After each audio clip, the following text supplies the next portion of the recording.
पढ़ते एक के विषय में कुछ भी कहा जाए वो ही है। हम जितना जानते वह है कल के व्यक्त करे बहुत से वक्ता यहाँ उपस्थित हैं, इसलिए हम इन्हीं शब्दों के साथ काम हुआ तो उनके सर्वात समर्पित करते हुए हम अपनी वाणी को विराम देते। धन्यवाद प्रोफेसर पंडित जी। हमें फिर निवेदन की 2-3 मिनट में ही बात करते हुए तो ज्यादा से ज्यादा लोग इसमें अपनी हिस्सेदारी ला सकते मिला सकते हैं। और हमारे बीच में साधु महात्मा भी आ गए हैं। निवेदन की उनके उन चित्र पर बलात्कार करके महाराष्ट्र महात्मा प्रसाद आयुष्वा के भेजिए तो आयुष्वा के हमारा भेज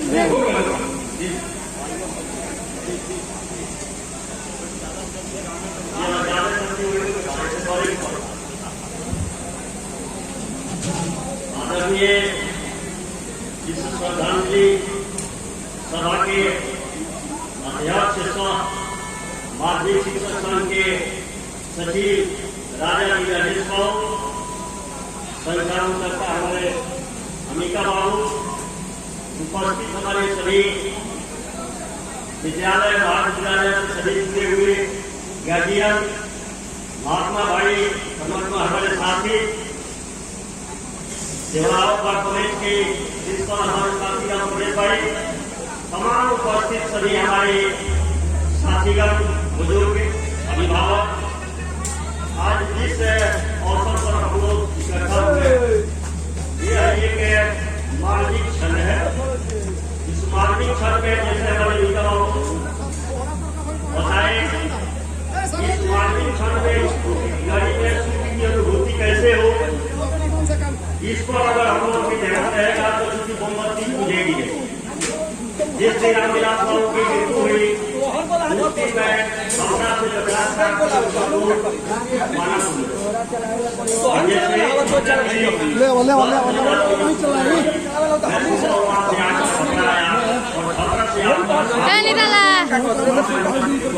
उनका व्यक्तित्व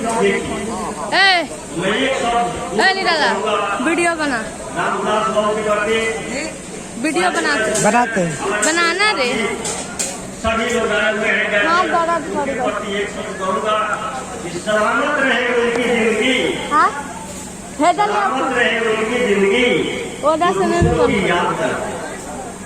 सलामत रहे उनकी जिंदगी जो दूसरों की याद करते हैं। हे ईश्वर, उनकी जिंदगी खुशियों से भर दे जो दूसरे के लिए अपना एक पल बर्बाद करे। तो आज हमारे जितने लोग सोचे हुए हैं इस कोरोना काल में, इस बारिश के मौसम में दूर दराज से जितने लोग पहुंचे हुए हैं उनके प्रति भी मेरी गहरी संवेदना है। आज हुलासों के प्रति 2 शब्द कहूँगा। एक तो ही कहूँगा, दिन भर जुदाई में रहे उनको वो काम ना, दिन भर जुदाई में रहे उनको वो काम ना हो, गरज पर जे काम ना आवे उनको वो याद ना। हर दिन का जिंदगी के नावे हो, दुख सुख का जिंदगी के नावे हो, लेकिन गोयला के बाद यदि याद ना करें तो मुझे याद ना। आज हम का लॉकडाउन के इकट्ठा हुए हैं।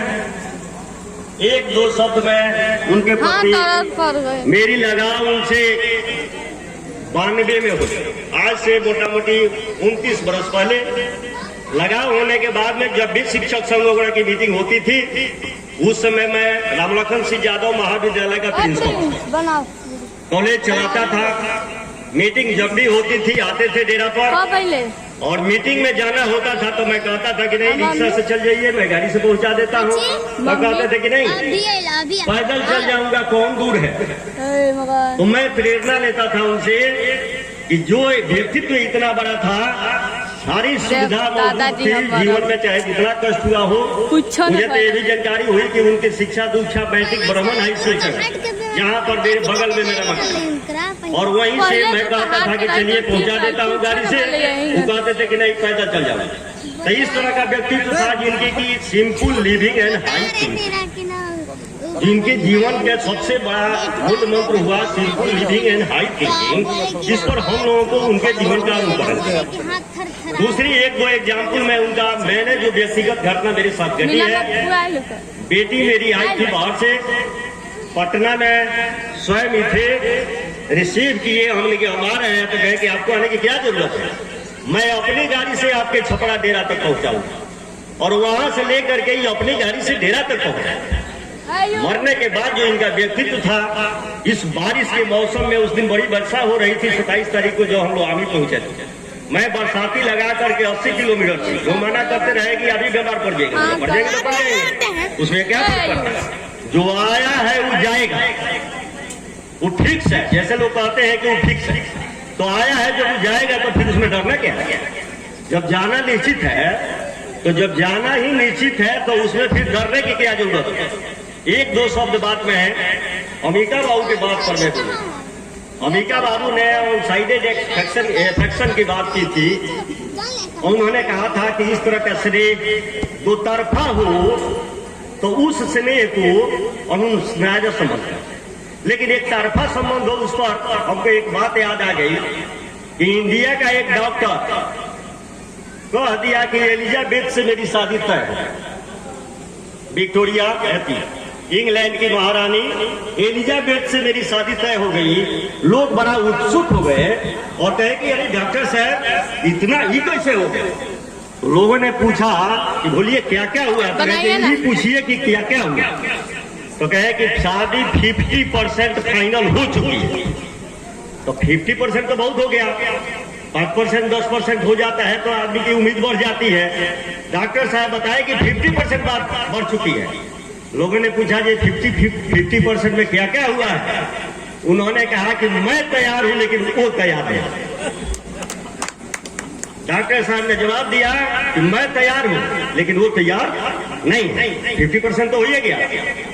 अब मैं उल्लास बाबू के प्रति उनके जीवन के संबंध में कुछ जानकारियां मुझे मिली कि उनकी शिक्षा दीक्षा कष्टमय हुई।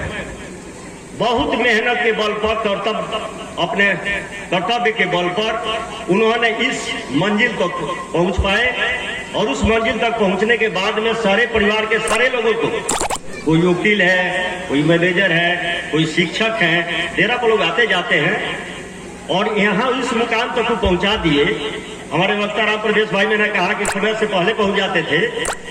यह एक बहुत बड़ा गुण है कि जो टाइम दिया गया उसके पहले पहुंच गए, यानी किसी को इंतजार करने का उन्होंने मौका नहीं दिया। और वही जीवन में यहाँ भी किसी को इंतजार करने का और सेवा करने का उन्होंने मौका दिया ही नहीं।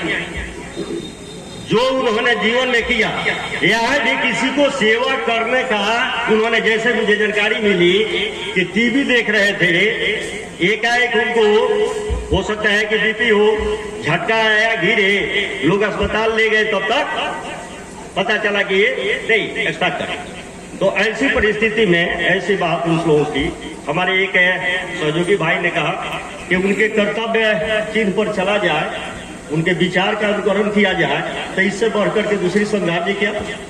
सबसे बड़ी श्रद्धांजलि यही होगी कि उनके विचार पर चला जाए। सभी हमारे साथीगण, सभी लोग, मेरे तरफ से सभी लोगों का मैं आभार प्रकट करता हूँ और अभिलाष बाबू के प्रति मैं श्रद्धांजलि तहे दिल से अपना श्रद्धांजलि अर्पित करता हूँ। यही करके मैं सुंदर बाबू को धन्यवाद। फिर मैं निवेदन जरूर करूंगा कि आने वाले वक्ता कुछ कम समय जरूर लेंगे और इसके बाद मैं निवेदन करूंगा अवधेश बाबू मढ़ौरा से कि सर जी आवे और अपनी बात रखें। अवधेश बाबू।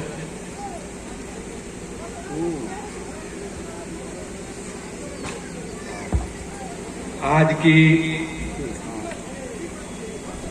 रामहुलास बाबू के श्रद्धांजलि सभा में आज की इस मंच की अपेक्षा कर रहे हैं हम लोग के अभिभावक राजा जी राजेश सर, मंच का संचालन कर रहे अभिभावक अंबिका बाबू, माध्यमिक शिक्षक संघ के परीक्षा सचिव विद्यासागर विद्यार्थी सर, राम प्रवेश बाबू, बड़े भाई अधिवक्ता दूधनाथ बाबू, महात्मा प्रसाद गुप्ता सर, छठीलाल बाबू तथा सिवान से चलकर आए जिला परिषद अध्यक्षा संगीता यादव जी के पति प्रोफेसर और विगत एमएलसी चुनाव के उम्मीदवार जयराम भाई, शिव पुनित भाई, विष्णु जी, छोटे भाई नागेंद्र जी, छोटे भाई विनोद जी, पंकज जी, गौशंकर भाई तथा तमाम इस सभा में अपने बहुमूल्य समय देकर उपस्थित होने वाले सभी भाइयों, अभिभावकों और ग्रामीण रामउलास बाबू का व्यक्तित्व और कृतित्व की चर्चा अपने अपने ढंग से सभी लोगों ने किया है। यह उनका व्यक्तित्व ही था कि इनके व्यक्तित्व के सानिध्य में जो भी व्यक्ति आया निश्चित इनसे प्रभावित हुआ और इनके व्यक्तित्व से प्रभावित होकर इनका अपना बना। पहली बार मेरी मुलाकात 1999 में हमारे बड़े भाई केशव प्रसाद यादव जी डॉक्टर राम बिहारी सिंह उच्च विद्यालय विष्णुपुरा के प्रधानाध्यापक हुआ करते थे और 99 का जो माध्यमिक शिक्षक संघ का चुनाव था उस समय मैं शिक्षक नहीं हुआ करता था, उनको मोटरसाइकिल से लेकर गया और सर से परिचय। उस समय से अंतिम परिचय, अंतिम मुलाकात हमारी विगत एमएलसी चुनाव में सर के विद्यालय में हुई।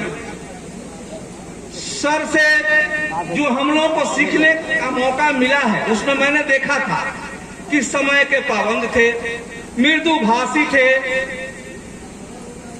किसी भी समस्या को आसानी से निराकरण करने का इनके व्यक्तित्व में अभूतपूर्व गुण था। और जिस तरह से शांति प्रिय लोग थे सर, अरविंद भाई, सर ने एक विद्यालय का शुरुआत किया है। शुरुआत का आपका विद्यालय बहुत अच्छे ढंग से चलता है और संयोग से उस विद्यालय का नाम शांति निकेतन।